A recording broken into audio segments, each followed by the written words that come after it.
ये है SP media network और आप देख रहे हैं अनुभवी आंखें न्यूज। आपका चैनल, आपकी आवाज। नमस्कार, आप देख रहे हैं अनुभवी आंखें न्यूज और मैं हूं आपके साथ संतोष गुप्ता। आइए देखते हैं बिहार की कुछ बड़ी खबरें। इस वक्त हमें मधेपुरा जिले के मुरलीगंज के बीएल हाई स्कूल में, जहां पर बाल विकास परियोजना के सेविका और सहायिका के द्वारा धरना प्रदर्शन किया जा रहा है। उन लोगों की कुछ मांगे हैं और क्या कुछ मांगे हैं, आइए उनसे जानते हैं कि उनकी जो इस धरने का क्या कारण और धरने पर वो क्यों बैठी हुई हैं। क्या शुभ नाम हुआ आपका? बेबी कुमारी। क्या मांगे हैं आप लोगों की? हम लोग की मांगे हैं कि पहले सरकार के द्वारा डीबीटी करवाया गया था, जो कि सरकार इसमें डीबीटी करने में विफल रही। सभी लाभुक को ये खाते में सभी को राशि नहीं मिला। अब एक नया सिस्टम लेके आया है ओटीपी का, जिसका कि हम लोग विरोध करते हैं, क्योंकि ये संभव नहीं है। हमारे गांव घर में जो मोबाइल रहता है वह बहुत सारा मोबाइल खराब रहता है, बहुत का मोबाइल रिचार्ज नहीं रहता है और बहुत के गार्जियन जो है सरकार के द्वारा आपको मोबाइल दी गई है, तो क्या उसमें रिचार्ज नहीं दिया गया है? नहीं, उसमें तो रिचार्ज नहीं मिला है, लेकिन ये ओटीपी वाला सिस्टम जो आया है, ये लाभुक के मोबाइल पर ओटीपी जाएगा। जिसके पास की मोबाइल का कोई ठिकाना नहीं रहता, कभी उसका मोबाइल रिचार्ज नहीं रहता है, उनके गार्जियन जो है दिल्ली पंजाब कमाने चले जाते हैं, तो हम लोग ओटीपी कहाँ से लाएंगे? तो जो मुद्दे हैं इन लोगों का धरना का, और भी हम जानेंगे। क्या नाम है आपका? कुमारी अंजना भारती। धरना पे बैठे हैं, क्या कुछ मांगे हैं आप लोग की? ओटीपी के विरोध में। तो क्या चाहते हैं कि जो सरकार द्वारा जो ओटीपी का कुछ नियम लाया गया, उसको क्या चाहते हैं आप लोग? डीबीटी का स्वागत करते हैं और ओटीपी का बहिष्कार करते हैं। तो जो यहाँ पे सेविकाएं हैं और सहायिका हैं, उनके द्वारा डीबीटी का ये लोग स्वागत कर रही है, तो वहीं ओटीपी का विरोध कर रही हैं। और भी सेविकाएं हैं। क्या नाम है आपका? माला देवी। क्या चाहते हैं इस बार? हम लोग ओटीपी का स्वागत, डीबीटी का जो है विरोध करते हैं और ओटीपी का जो है भी करते हैं। तो और भी इन लोगों की कुछ मांगे हैं। कुछ मांगे आ रही थी सामने कि कई सालों से आप लोग का 16 वाला मकान मानदेय और मकान किराया 4 साल से जो है सेविका को नहीं दिया जाता है। बहुत सेविकाएं को मकान किराएदार जो है वो घर से निकाल दिए हैं, तो हम लोग उसमें कैसे कार्य करेंगे? टीकाकरण होता है वहाँ इस बात की जानकारी आप अपने संबंधित पदाधिकारी सभी पदाधिकारी को हम लोग देते हैं, लेकिन वो लोग इस पर ध्यान नहीं देते हैं।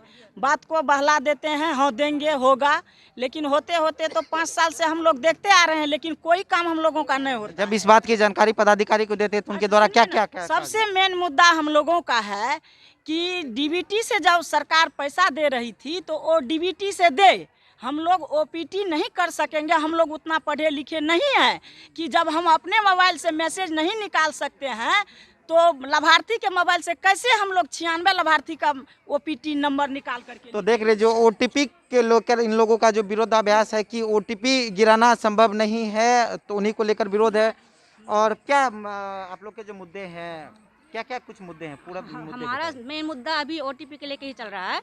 सरकार हमारे द्वारा डीबीटी करवाया गया था बच्ची को कि खाते में ही पैसा आएगा कोरोना की वजह से, लेकिन सरकार से ये सिस्टम नहीं हो पाया, वो डीबीटी नहीं कर पाए और ये झमेला हम लोग के सर पे दे दिए। जब सरकार डीबीटी नहीं हो पाया, तो हमारे द्वारा कैसे, जैसे लाभार्थी के पास मोबाइल है, किसी समस्या आपसे बता दी चुकी हैं, तो वो सेविका और लाभार्थी कैसे संभव हो सकता है? एक घर में 3 लाभार्थी, एक मोबाइल नंबर दिया गया, ओटीपी एक ही मोबाइल पर नंबर आएगा।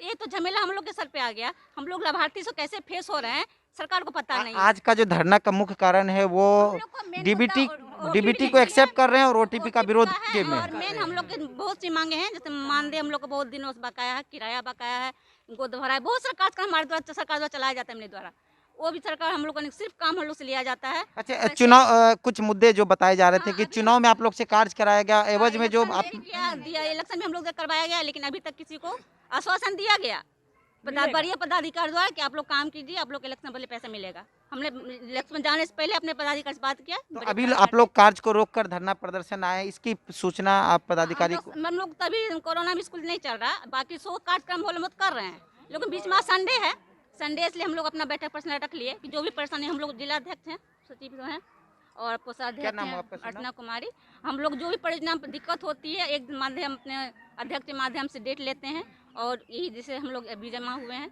सबकी परेशानियों को ले रहे हैं और सबको लिखित रूप इस- में इस- और फिर जिला को देते हैं। इन मामले के संबंधित पदाधिकारी को हाँ, लिखित आवेदन भी हाँ, दिया गया है। हाँ, बिल्कुल। एक दिन और जिला में भी जो बैठक रखा गया था, वहाँ भी दिया गया। आज पुनः हमारे द्वारा आवेदन दिया जा रहा है और जिला को सूचना किया जाएगा जो भी। बहरहाल इन लोगों की जो कई मांगे हैं, चाहे इन लोग का मानदेय 4 साल के विभिन्न तरीके के, चाहे वो जहाँ पर केंद्र संचालित चल रही उनके भाड़ा का हो या रिचार्ज का हो, या फिर अन्य कई मामले हैं जिनको लेकर ये लोग मुरलीगंज के बीएल हाई स्कूल में धरने पर बैठे हैं। उन लोगों की बैठक चल रही है। बहरहाल कहीं जाइए मत, देखते रहिए अनुभवी आंखें न्यूज। मधेपुरा से चंचल कुमार की रिपोर्ट। के प्रांगण में हम लोग उपस्थित हुए हैं। मुरलीगंज की सेविका है, हमारी मधेपुरा जिला की जिलाध्यक्ष है, मैं जिला कोषाध्यक्ष विभा कुमारी हूँ।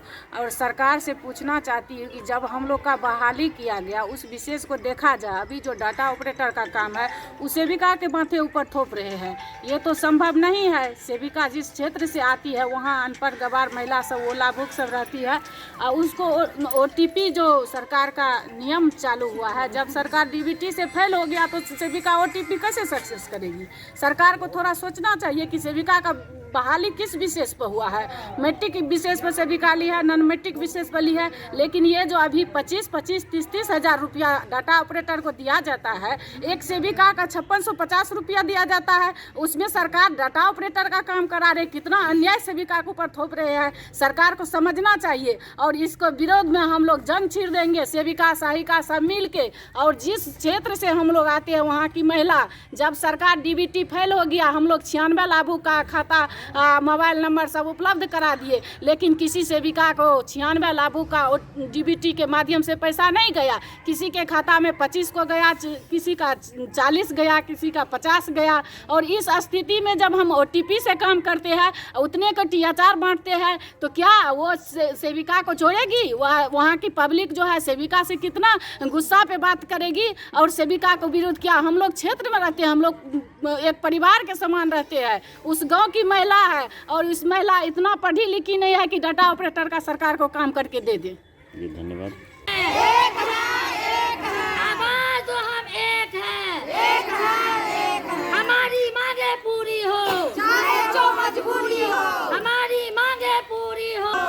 है कि सारा मामला तो सामने आ ही चुका है, हमारी दीदी लोग बता ही चुकी है, लेकिन हम ये कहना चाहते हैं क्या जिसके पास मोबाइल रहेगा सरकार उन्हीं को सिर्फ लाभ देंगे? इस नियम कानून व्यवस्था जो बना रहे हैं इससे तो यही लगता है कि जिसके पास मोबाइल रहेगा तो उसी को लाभ दिया जाएगा। एक तरफ तो कुपोषण भगाने की बात करते हैं और दूसरी तरफ उनका मंशा तो इससे लगता है कि बिल्कुल ही गलत है। उनका मंशा दिख नहीं रहा है कि कुपोषण मुक्त बिहार या अपना देश चाहते हैं। तो जब ये OTP वाली बात आती है, पहले तो DBT आई, उसका हम लोग विरोध किए और जबरन हम लोगों से खाता नंबर लिया गया। और जब सारा खाता नंबर दे दिए लाभार्थी का, तो फिर ये OTP वाला कहाँ से बहाना वो ला करके रख दिए हैं। जिसके पास, इसका मतलब है कि सभी लोग समझदार हैं, बुद्धिजीवी हैं और इसके से हमको लगता है कि सरकार का मंशा बिल्कुल ही गलत है कि वो एक तरफ कुपोषण की बात करते, कुपोषण भगाने की बात करते हैं, दूसरी तरफ ऐसा लगता है कि जिसके पास मोबाइल रहेगा उसको लाभ मिलेगा, जिसके पास नहीं रहेगा उसको क्या लाभ नहीं मिलेगा। क्या इसी से कुपोषण मुक्त बिहार होगा? हम यही जानना चाहते हैं सरकार से। क्या शुभ नाम है मैडम? कुमारी नीलम, जिला सचिव। अगर आपने अब तक हमारा चैनल सब्सक्राइब नहीं किया है तो सब्सक्राइब करें और बेल आइकन अवश्य दबाएं ताकि खबरों का नोटिफिकेशन आपको मिलता रहे।